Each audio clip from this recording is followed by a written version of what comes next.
ஆட்சிக்கு வர்றது யாருன்றது இப்போ வரைக்கும் நிரூபணமா உங்களை வீழ்த்தணும் அப்படின்றதுக்காக திமுக ஒன்று சேர்த்து அதிமுக ஆட்சி அமைந்தாலும் நீங்க எப்படி ரன் பண்ண போறீங்கன்றது தான் எல்லாரும் முன்னாடி கேள்வி. வார்த்தை எம்ஜிஆர் சொல்றவங்க எம்ஜிஆர் 1980க்கு பிறகு எவ்வளவு கஷ்டப்பட்டு ஆட்சியை கலைச்சப்போ மக்கள்கிட்ட போய் நீதி கேட்டாரோ அந்த தைரியமும் அந்த ஸ்டப்னஸும் எங்களுக்கு இருக்குதா அப்படின்றதும் பார்க்க வேண்டியது. அப்போ அதெல்லாம் நீங்க பண்ணணும். நீங்க 108 எம்எல்ஏ அவங்களுக்கு மக்கள் கொடுத்துருக்காங்கன்னா பெரிய அங்கீகாரத்தை கொடுத்துருங்க.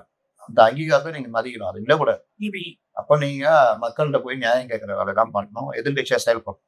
அதை விட்டுட்டு 108 பேரையும் நாங்க ராஜினாமா பண்றோம்னா இன்னும் லட்டு மாதிரி அவங்க கையில தூக்கி கொடுத்த மாதிரி இல்ல. ஒரு பெரும்பாலான மக்கள் ராஜினாமா பண்ண உறுப்பினர் சட்டமன்ற உறுப்பினர் ரீஎலெக்ஷன் அங்க பண்ண வைப்பாங்க.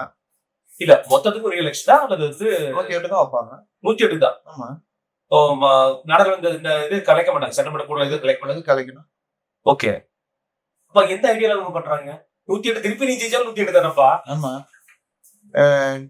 மறுபடியும் போட்டி போறதுக்கு எதுக்கு ராஜினாமா பண்ணணும்? இன்னொன்னு நீங்க 108 ராஜினாமா பண்ணினீங்கன்னா டிஎம்பி சேர்ந்து நின்னா முடிஞ்சு போச்சு. கவர்னர் தெரிஞ்சனாலதான் வந்தீங்க. ஆமா. அந்த இடங்கள்ல உங்கள்கிட்ட 20,000 அங்க 30,000 பிரிச்சு வாங்கிடுறேன். 2 பேரும் வந்து சேர்ந்தோம். அதனால இந்த விஷப்பரிச்சையும் பண்ணக்கூடாது. உங்களுக்கு கொடுத்த வாய்ப்பு மக்கள் கொடுத்துட்டாங்க. 108 தொகுதி ஆட்சிக்கு வரீங்களோ இல்லையோ நீங்க ஜனநாயக கடமை ஆற்றும். எதிர்கட்சியாகவும் செயல்படணும். டக்குன்னு ஒரு பிரச்சனை வந்து அந்த கூட்டணி உடையது உங்கள்கிட்ட தான் அடுத்த சாய்ஸ். கண்டிப்பா. அதனால அது ஒண்ணு 108 பேரையும் கட்சியை விட்டு வெளியில போகாத அளவுக்கு ராணுவ கட்டுப்பாடும் வச்சுக்க.